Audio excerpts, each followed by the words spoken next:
Despite years of turmoil in the stock market, American corporations are now on track to set a record for the most stock buybacks in a single year.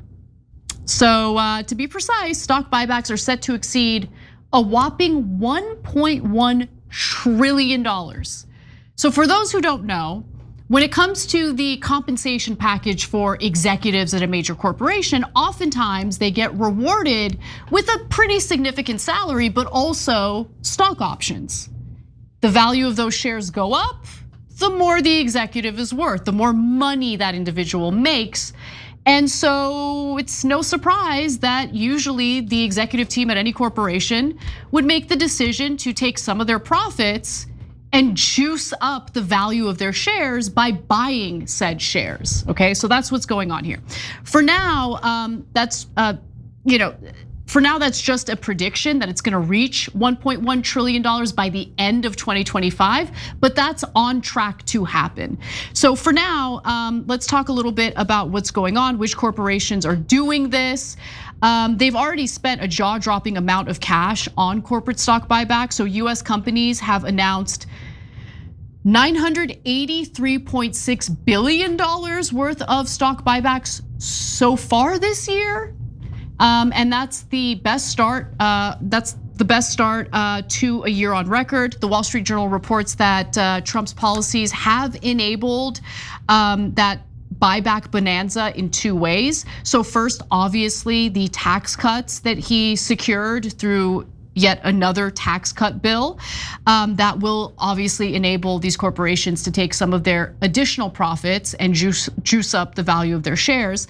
And then second, due to Trump's highly unpredictable trade policy, businesses are stating that it's difficult to make long-term investments, and that money is better placed into stock buybacks instead. So you probably won't be surprised to hear that America's biggest companies have spent the most on corporate stock buybacks. So let's take a look at this graphic and it'll show you what we're talking about. So coming in first, you have Apple. Apple's doing really well. They lead the pack with $100 billion in stock buybacks. Alphabet comes in second with a $70 billion buyback program. And then you have JP Morgan Chase's $50 billion buyback program, which rounds out the top three. And so overall, buybacks have been particularly concentrated at the top, with the 20 largest companies accounting for almost half of the repurchases. So, I mean, are you surprised, Cenk? I'm not surprised, of course. And every year it's gonna get worse. Yeah. This is what they do. Like the stock market, I don't know, am I wrong when I say that the value of these shares don't really mean anything? They're being artificially inflated, aren't they? Yeah, so it's not that they don't mean anything. They do mean something, right? It's not connected to productivity or innovation. Yeah, well, so sometimes it is. And so you'll see news like for pharmaceutical companies as an example, right? They do a test and it turns out their product works, their price will skyrocket. It doesn't work, their price will could plummet, stagnate, etc. So is there some connection to the products they make? For sure, right? But are they overinflated?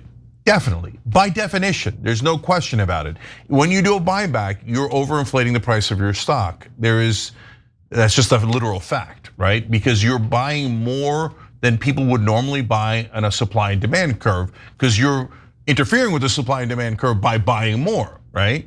You're creating more demand for your own stock, artificially driving the price up. So by definition, none of those companies are worth that price. They're overinflated.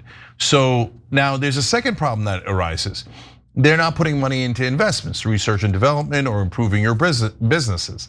So that means they're doubly overinflated, right? Because instead of improving their business, they're using the money to prop up their stock price, right? So their price goes up while the value of the company, I would argue, goes down because they're not investing as much. That's such a devastating point. You're so right about that. You know that you might be the only CEO in America right now who will take profits and reinvest in your company. Yeah, I mean, much to my chagrin. No, look, guys, but look, to be fair, when you're a smaller company like us or mid-sized company, you need to invest more in your own company to have it grow and get to a point where it's larger and larger. And to be fair to the Apples of the world, I get it. They have so much money, they literally don't know what to do with it. They're like, what investment? Look, I've already got factories all over Southeast Asia, et cetera, and they're making money hand over fist. And yes, the main reason is for sure to help the executives get much larger bonuses, right? Yeah. Because it affects your bonus in two different ways. One is how, based on the price, how much stock are you going to get? And two is sometimes the bonuses are based on how much you move the stock up. So if the stock's not moving up that much and you do a giant buyback, it moves up and voila, you've got your bonus and a much larger one. Yeah. Now, did you actually help the company? No, not really. Did you help the stock market?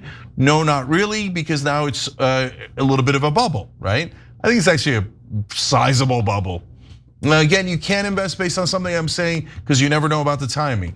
But this to me seems like a huge bubble, and it's got now we have the telltale sign of right before a bubble bursts, you'll start to hear things that I'm hearing now, which is, no, this is a different kind of market. You saw with the Trump tariff threat and stuff, it went down, but it always bounces back up. This market really can't go down. Oh, that's it, you're screwed. That means a collapse is coming. Yeah, that was the thought leading up to the Great Depression. Yeah, and that was right before the 2008 crash. I started hearing about, no, Cenk, you don't understand. This is a new type of market. Right. It can't crash, it could only go up. That's not a thing in markets, ever. If you hear someone saying that, they're either an idiot or a scammer. Last thing, did you notice the Trump irony there? He's like, okay, I'm gonna do tariffs, and then business say, well, you say you're gonna do a tariff, and then you don't, and then you do, and you don't. So since I don't, I need certainty. Why do they need certainty? You hear that every once in a while. Sometimes it's a BS talking point, but in this case, it's real because he's like, look, brother, if I'm gonna build a steel factory in America, that's gonna take me 3 to 4 years to build it. Now, if you say those tariffs are gonna stay on steel for 25% for the next 4 years. All right, I've got enough certainty that, okay, that I'm gonna build it because by the time I'm actually producing the steel, the tariff's still gonna be in place, and that's why it's a business model that'll work to produce it here because the tariff protects it, right?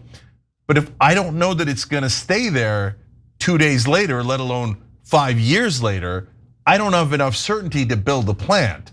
So now they're saying to you, that was the heart of the article, saying, well, we're not doing any of those investments because we're so uncertain about tariffs. Even if I thought tariffs are a good thing and would protect my industry, since Trump is eats tacos every day, and he's gonna change his mind, well, then I can't build a factory.